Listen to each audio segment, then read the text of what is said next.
wage joare wage joare wage joare wage joare wage joare wage joare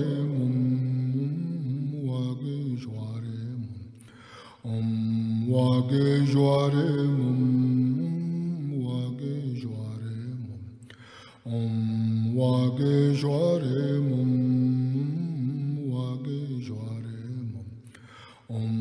wage joare wage joare wage joare wage joare wage joare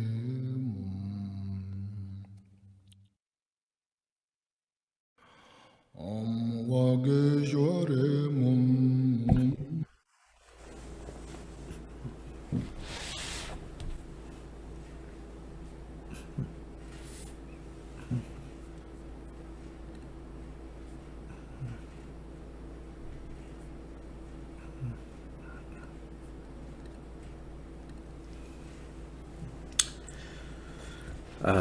So let's see if there are any questions, whether regarding, the kind of suggestion about how to do retreat, or the Shantideva verses that we've looked at so far.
If not, moving on to the next section. This next section, these verses from 24 to 28, Shantideva here is talking about, he's pointing out the faults, the disadvantages that we will run into if we don't cultivate this introspection, if we don't cultivate the quality of mind, the skill that this chapter is advocating.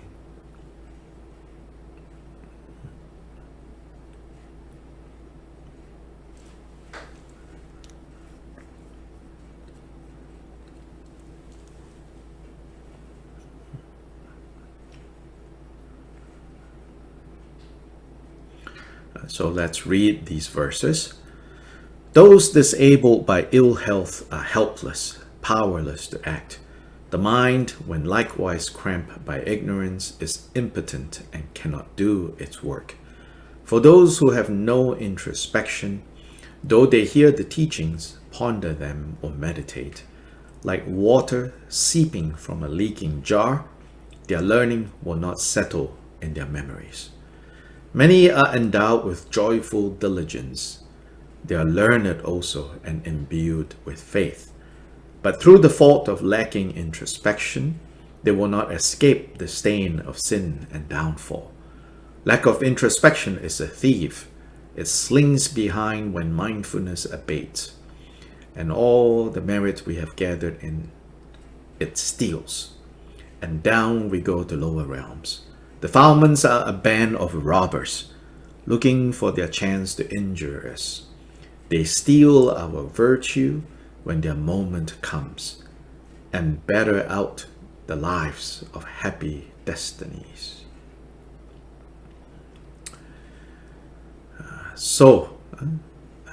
Again, comparing like a wounded injury, physical injury, with the mind.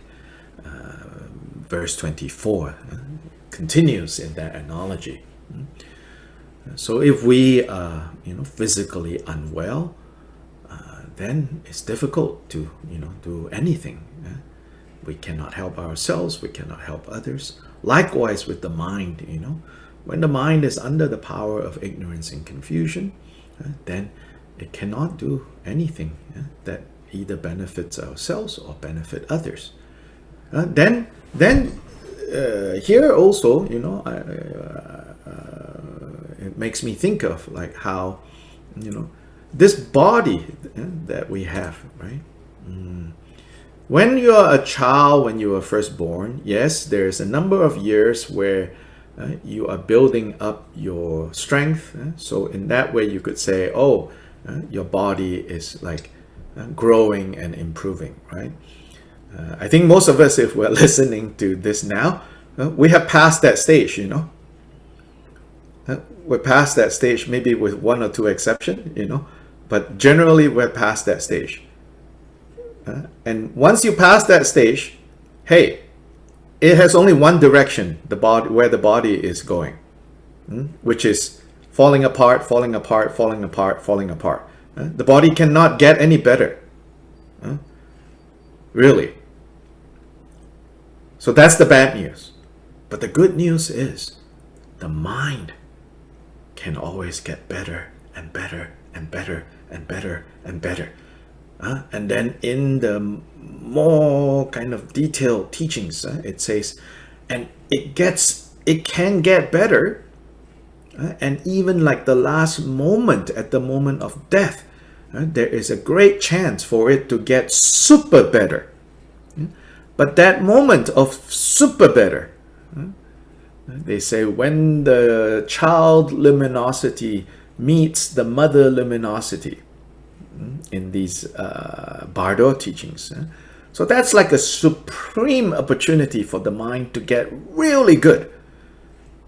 But that opportunity can only be effectively used if we start cultivating the mind now. So bad news, this body can never get better. But the mind can always get better.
(25 and 26), Shantideva is contrasting, kind of like, first he will list out things that are normally said to be good, that we should cultivate this, we should have this.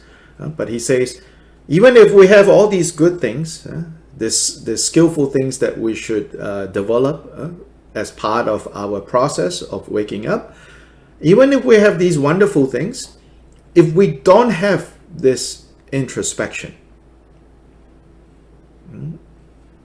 if we don't have this kind of carefulness, then these other good things also becomes powerless.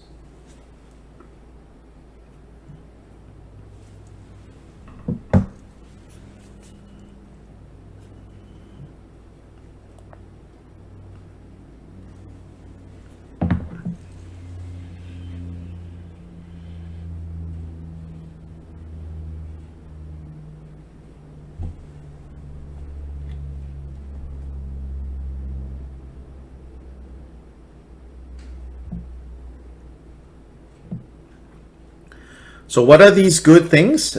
So verse 25 is talking about the three modes of acquiring wisdom. So acquiring wisdom, acquiring understanding through listening or learning, acquiring wisdom through reflecting, pondering, contemplating, and acquiring wisdom through applying the information we have and testing it out to see true or not, often called meditate.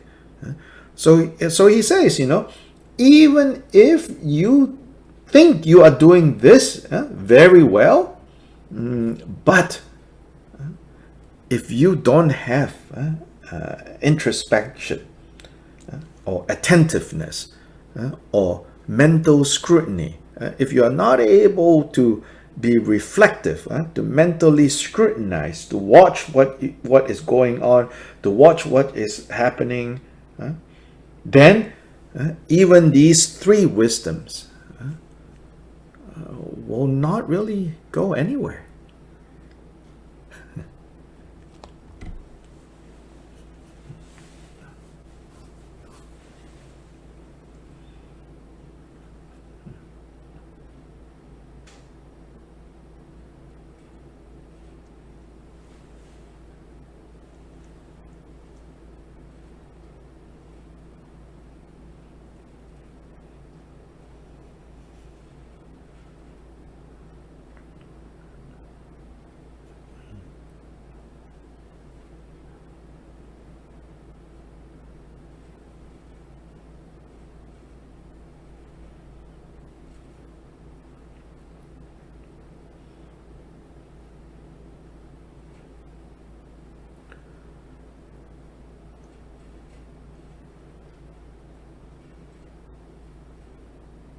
So the example, he says, then we will be like a leaking jar. So a leaking jar, no matter how much liquid you pour into this, it will leak out. So if we don't have this carefulness, this introspection, this mental carefulness, then whatever superficially we think we understand, it will all flow out.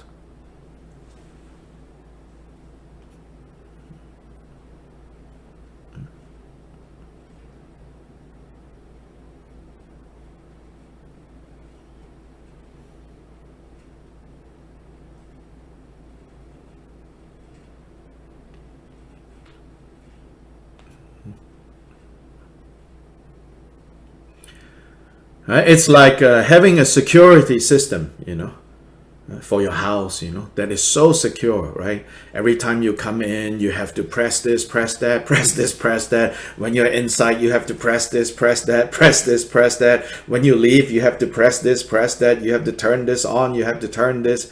And then when the robbers come, it cannot do anything.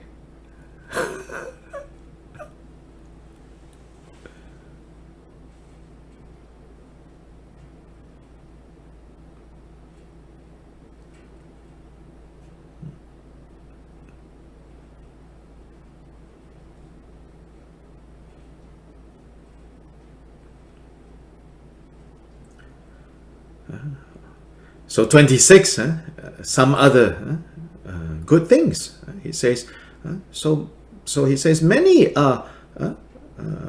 seem to have joyful diligence They seem very diligent, motivated by joy in practicing Dharma. And they also learn many things, and they seem to have faith, but they lack this carefulness. They're careless when it matters the most, which is using this carefulness to guard the mind against the kleshas. Then even if you have faith, devotion, inspiration, joy, all of that, when the conditions for negative karma gather around, you will immediately get caught. Then all the seeming joy and faith and diligence that you have also becomes useless.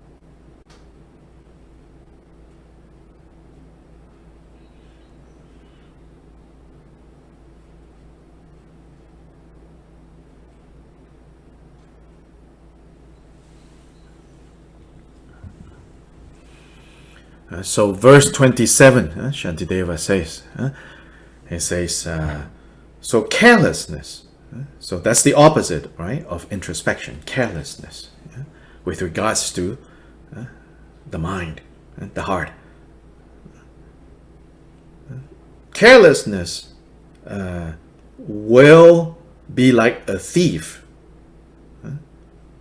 when we forget the teachings, which is what mindfulness is. The next line, at least in the translation I have, it says that when you are careless, the opposite of this introspection, then this carelessness is like a thief. This thief will take advantage of you when you forget the teachings, when mindfulness abates, when mindfulness kind of falls away. Then carelessness comes in. Then all the merit, even the good that you have accumulated, the strength that you have built up, can be destroyed.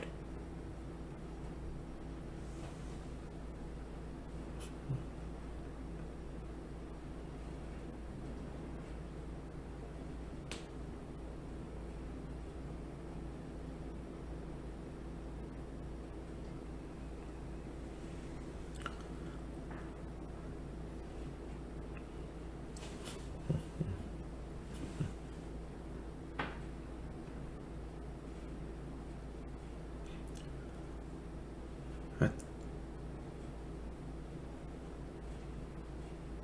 28, these kleshas, they are like a band of robbers. So they are looking around, robbers, good robbers, they go around looking at homes, looking at places, looking at banks, pretending to be customers, pretending to be neighbors. They walk around and they look, they are watching, and they wait for, and they will watch our pattern of behavior. Then they know when we are not on guard, when we are not at home, when we are careless. Then they will come and rob us of our merit, of our virtue, of the development that we have been building up. But if we have both mindfulness and introspection, then we have guards, and guards with the proper weapons, so to say, to protect our mind from harm.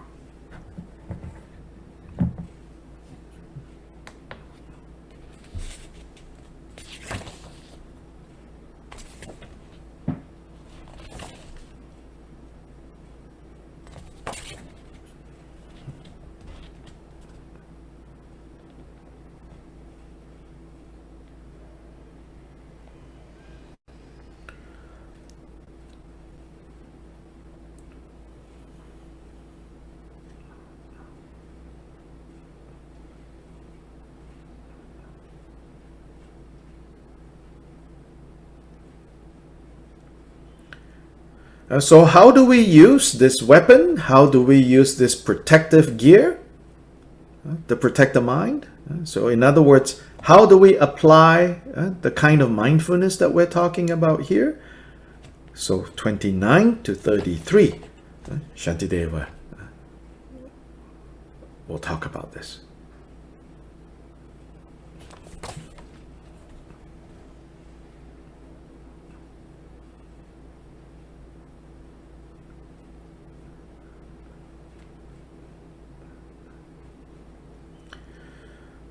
So let's read that section.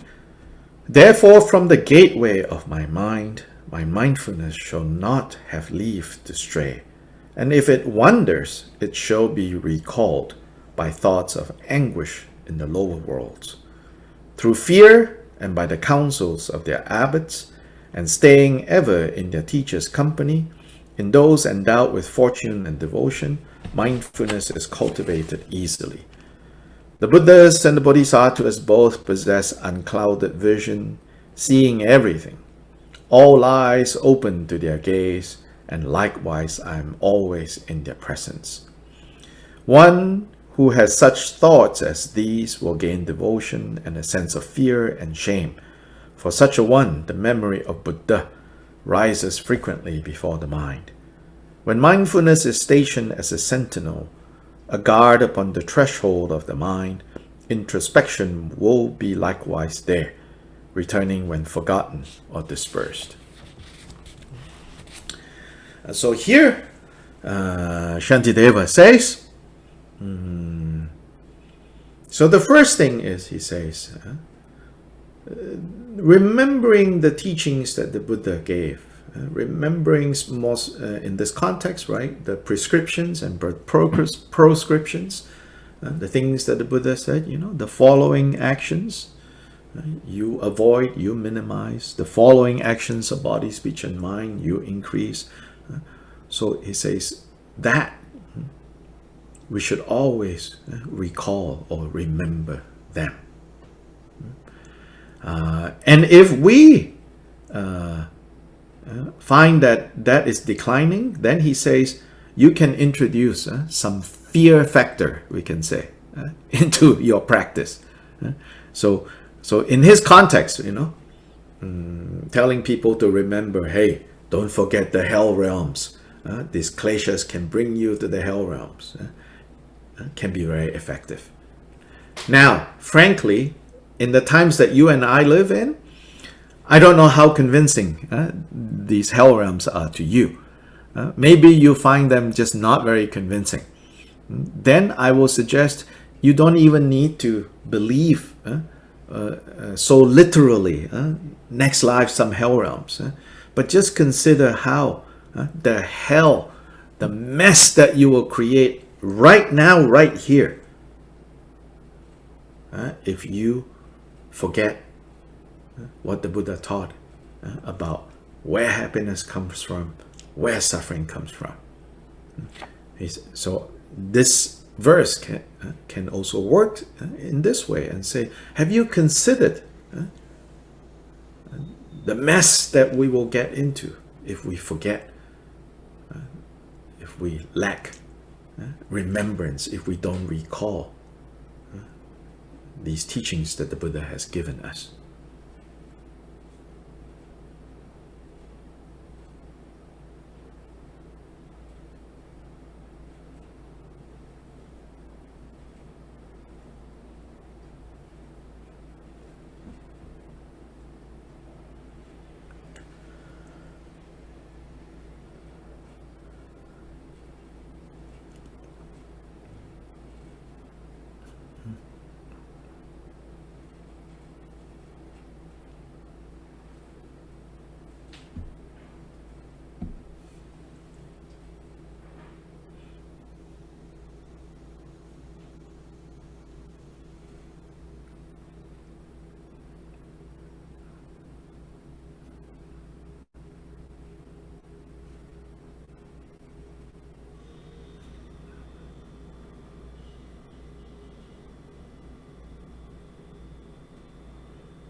So verse 30 says, for those endowed, I'll start with the last two lines of verse 30, at least in the translation I have.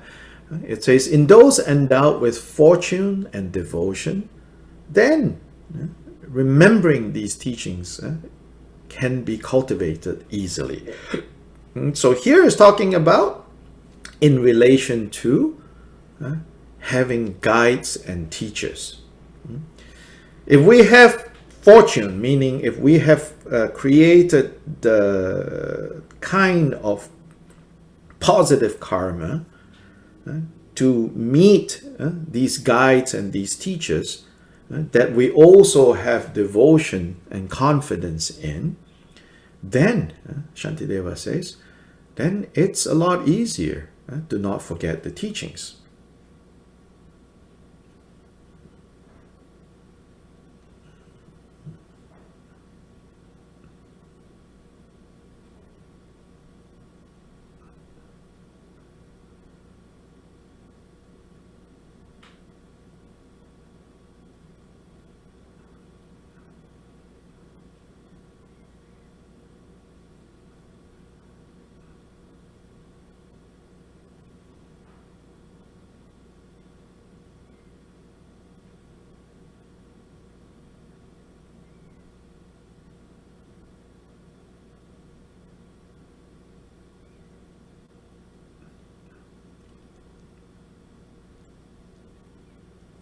So here, the beginning of this verse says, through fear, meaning this is referring to fearing suffering. So through fearing suffering on the one hand, and through the kind guidance of teachers, and we make effort to seek their guidance, then in that way, having teachers, having guides can greatly help us not forget the teachings.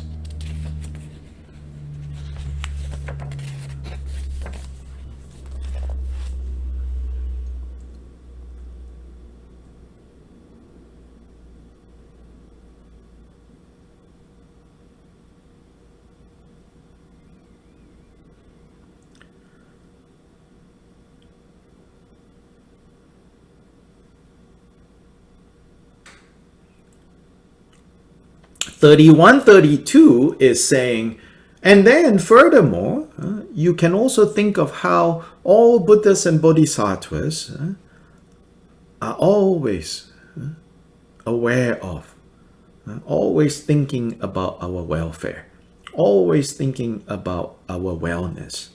And so we are always in their presence.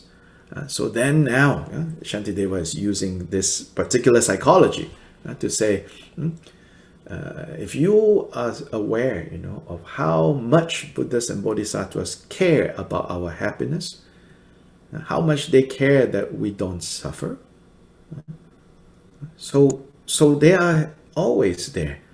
And because of understanding that they are always looking out for us, then we also should have a sense of fear and shame for disappointing them. Like, they care so much about us, and yet we do things, that destroy our own chances of happiness. So it's almost like the comparison is like, we don't want to let down our parents. Not saying that, we're not using the example of parents that are manipulative, but rather parents that, we can see, that nothing makes them happier if we are well and safe and doing well in this world.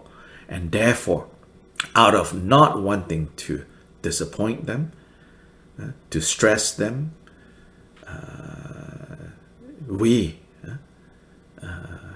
are vigilant. So this is that psychology is there. So he says, for such a one, the memory of Buddha rises frequently before the mind. Then, by being mindful of the Buddhas, it can also protect us from harm. And this is why, teachings say repeat mantra, meditate on the Buddha. It's not so that, Buddhas can then solve our problems. Oh, you think of me so much, so I'll give you a discount from suffering. No, it's not. This is not how it works.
Then verse 33. When mindfulness is stationed as a sentinel, like as a guard for the mind, then carefulness will also be there. Introspection will be there.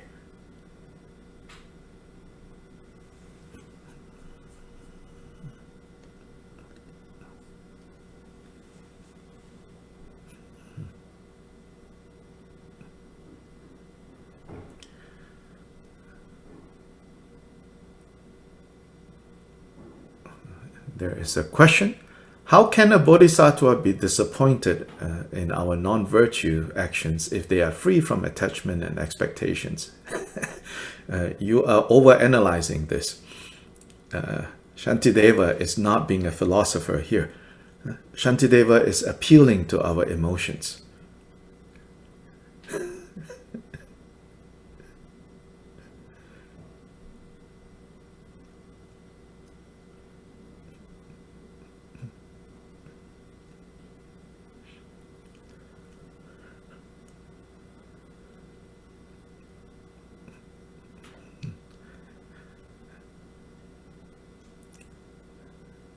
We have to read Shantideva as poetry.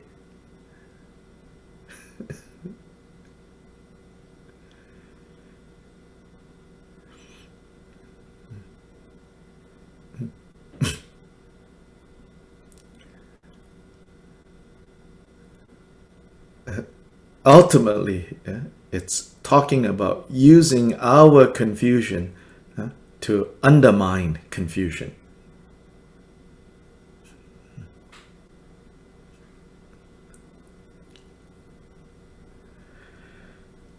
Using our categories to go beyond categories.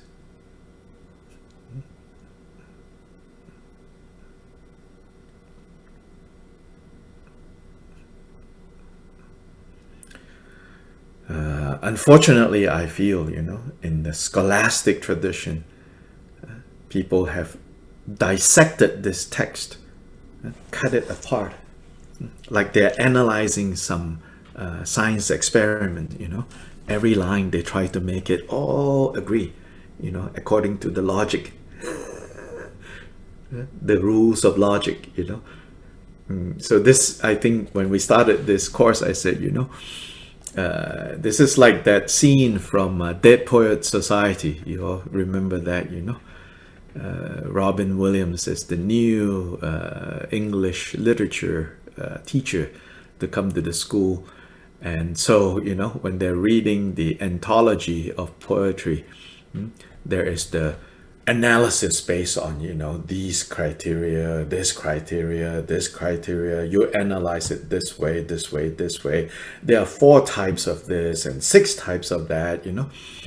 And then he just ripped it apart and he threw it away. He said, throw all of that away. Sometimes I feel like that, you know, about some of these teachings. It's good, yes, of course, you know, to gain clarity. But if in our efforts to gain clarity, the tools to help us have clarity, you know, becomes prison, then we're now very clear, but very clearly in prison. Yes, that section, the introduction to that is called Understanding Poetry.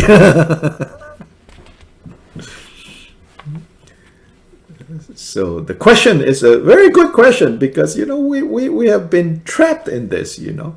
We think that, oh, this is how we study the Dharma, you know. Especially the early Kagyupa masters, Milarepa, Kampopa, Pamodrupa, Jiten Sumgan.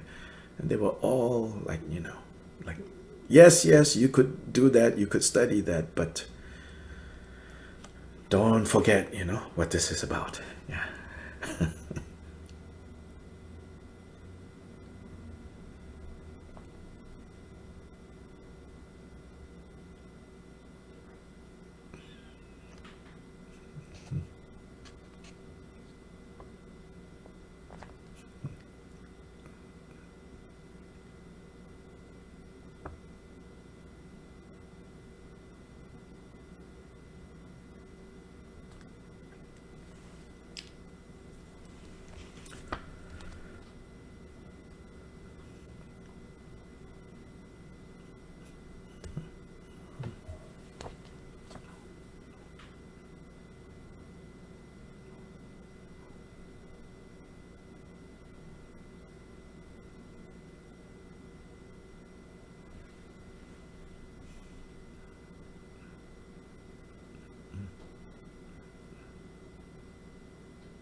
Then in a more practical way, I can say, you know, so like with my teachers, you know, I know they don't judge me.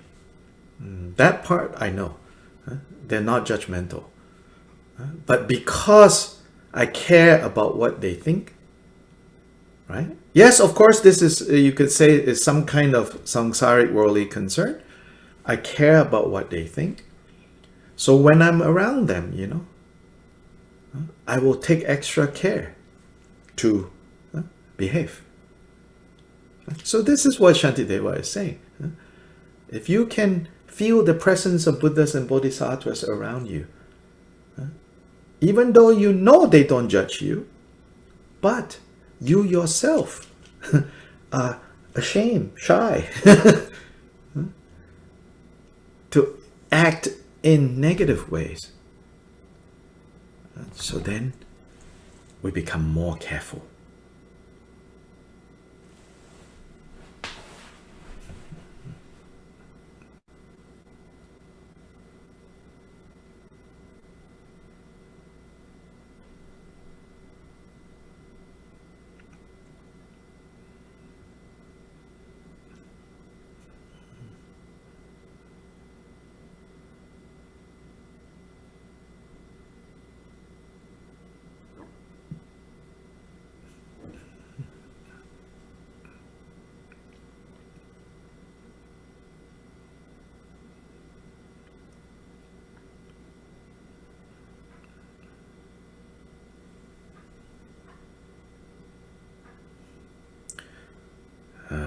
So yes, so this chapter, even though the title of this chapter is, introspection or carefulness, it really is about both that mindfulness, that remembering all the teachings of the Buddha, and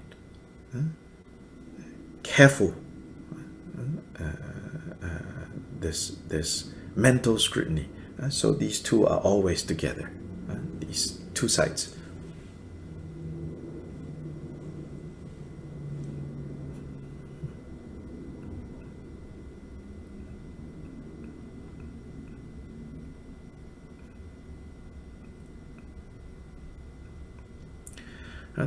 Not just neutral mental factors, but in fact, if Shantideva, later you'll see, even like what's normally considered unskillful, like he says, anger.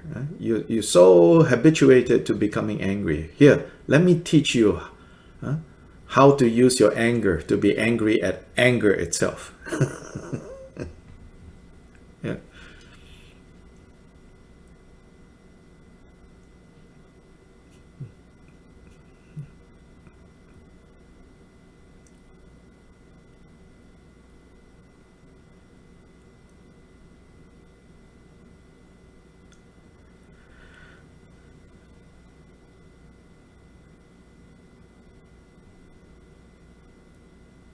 And then maybe at 8th bhumi, 9th bhumi, 10th bhumi, then you have to also get rid of, anger itself.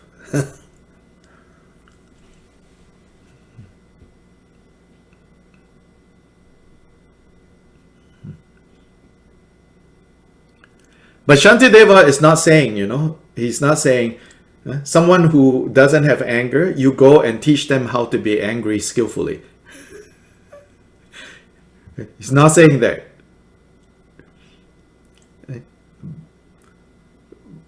But what he is saying is, if you already have anger, let me teach you to direct your anger differently.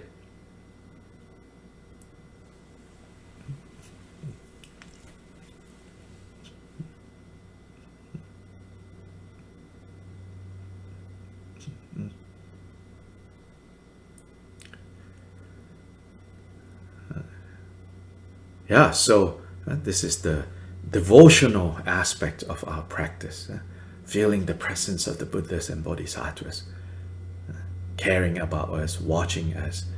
And so when we feel more their presence, then we also put forward, right?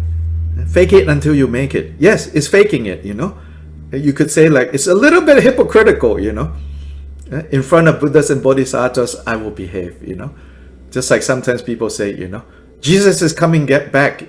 Jesus is returning, get busy. Look busy.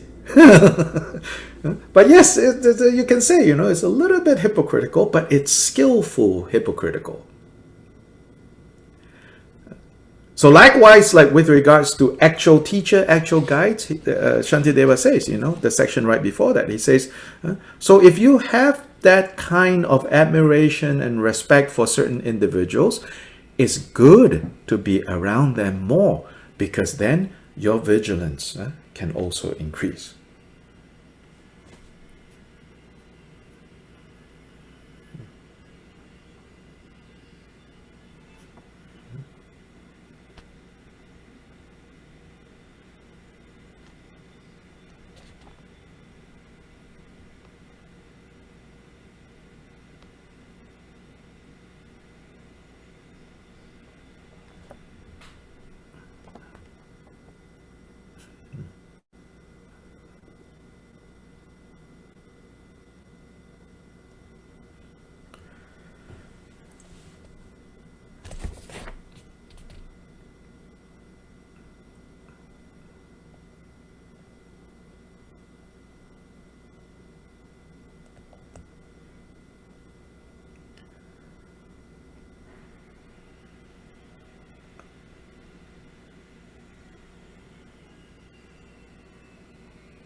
So in this section, he's showing how both, fear, like healthy fear, and Admiration and devotion have their place.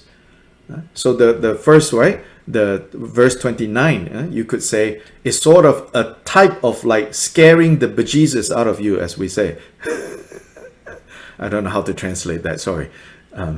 We in English we say, scare the bejesus out of you, like, using Jesus as in the fires of hell to scare you out of misbehaving, scare you so that you don't misbehave, to scare the bejesus out of you. So that method, Shantideva says, if it's helpful, you can use that. But he actually spends more time talking about how the other way, which is be around your teachers that you admire, that you respect. And so being around them more will encourage you to have more vigilance.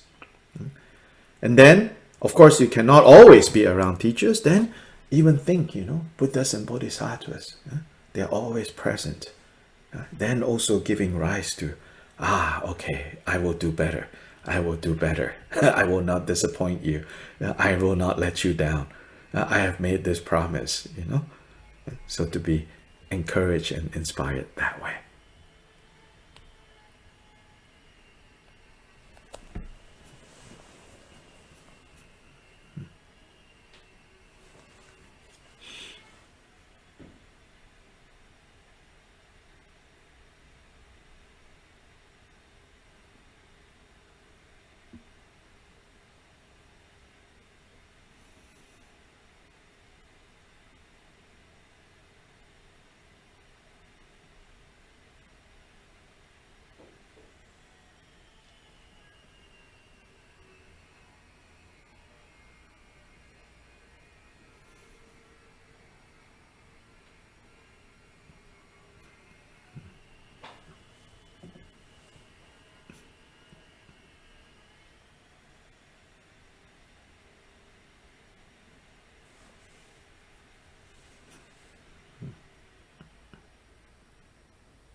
Judy, did you have something to add, or?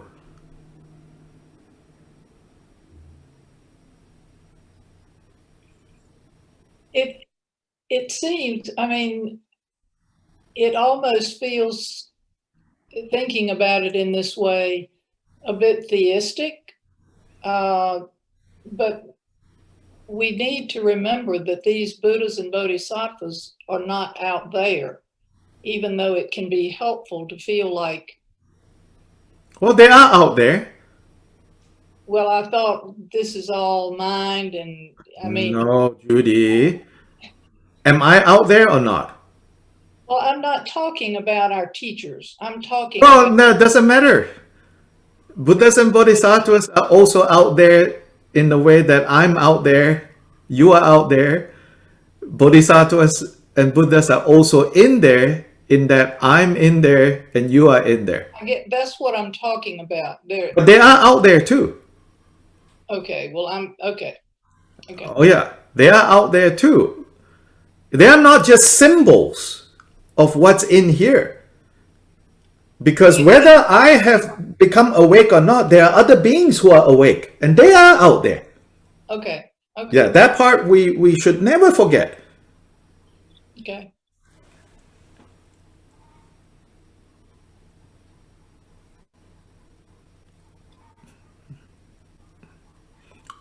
Over psychologizing Buddhist teachings is easy for us to veer in that direction.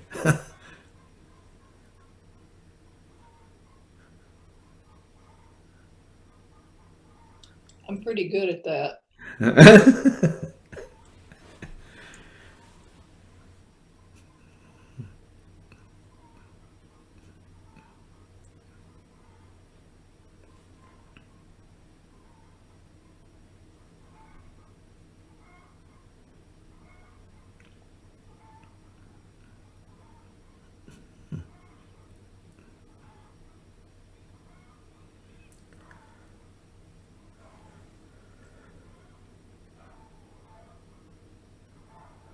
And this is one of my main criticisms of certain aspects. I would not make a general statement, but certain aspects of so-called secular Buddhism.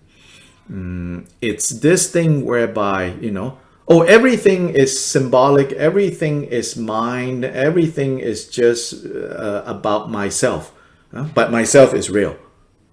This is a big problem. Where we reduce, everything.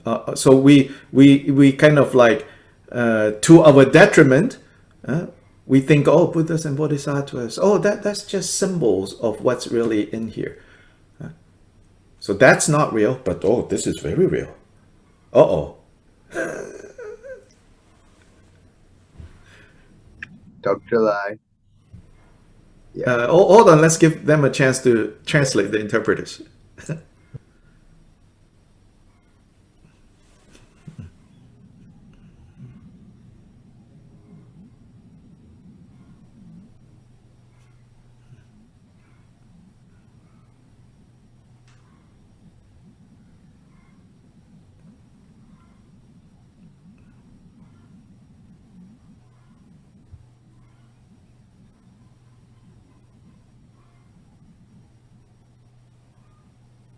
Yes, go ahead. Dr. Lai. So I also heard, Akashe who was answering a similar type of question. I think the question was if yidams really existed or not. And he said they existed. And I was like, what? They really do exist in a sense that they are enlightened beings out there. And yes. His answer was that. And I was like, a little bit taken aback at first, but it was like, yeah, that's true. Yes, the idams in the Vajrayana tradition, yes, they exist, but they don't exist in a way of like we think of like an all-powerful God exists out there. In the Buddhist tradition, when we say Buddhism, Buddha Dharma is non-theistic, we're not talking about, whether they are there or not there. We're more talking about in this system, we don't operate under the system of happiness and suffering comes from somewhere else. Happiness comes from pleasing someone else. Suffering comes from disobeying somebody else. Fundamentally, when we say that we are not a theistic tradition, we're not talking so much even about are there gods out there or are there demons out there or not. We say that is a secondary issue. The main issue is what it means to be non-theistic in the Buddha Dharma context is we do not believe that happiness and suffering is about things out there. That's one point. Second point is we don't think that happiness and suffering comes from a single cause, but rather interdependently arising.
So like that answer, right?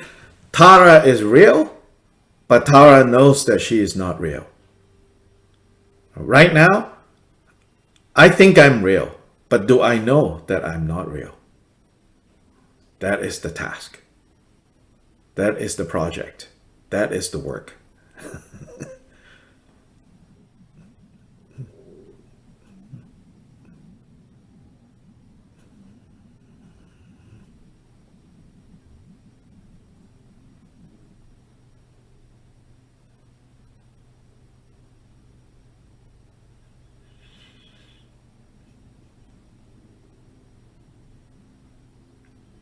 And because Tara knows that she's not real, then she's truly real.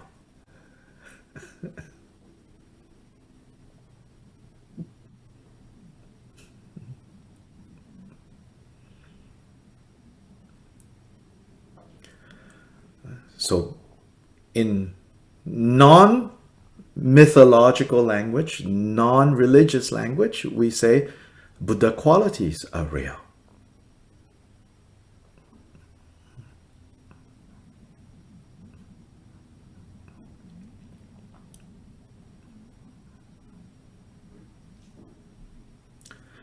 Whether I personally have actualized the Buddha qualities or not, many other beings have actualized Buddha qualities.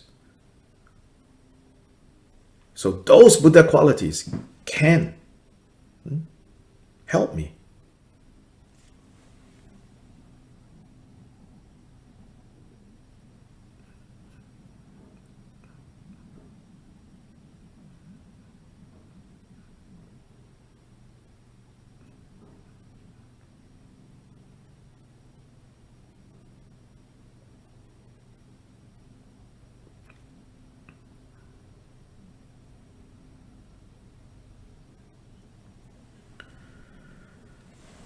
Changju Semcho Rinpoche Ma Ge Ba Nam Ge Gyu Chi Ge Ba Nyam Pa Me Pa Ya Gong Ne Gong Du Be Wer Shu. This Saturday, we will have class, but next Tuesday, we won't have class because that day I'm traveling. I won't be in Asheville this weekend, but I'll be at a place where I can do the teachings. But next Tuesday, I'm actually traveling, like at the airport and all that, so I'm not able to teach next Tuesday. But this Saturday, we will have class. Then those of you who might be tuning into Open Sangha on Thursday, Thursday is also a travel day, and so there is no Open Sangha online or at the temple. But then those of you who are involved in the Dugun Dharmakirti Sangha on Wednesday night, we will meet because I don't start traveling until Thursday.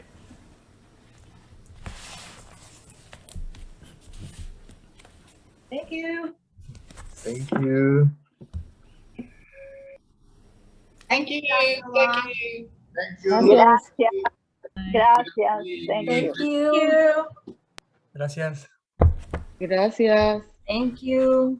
Thank you. Thank you. Ta ta ta ta.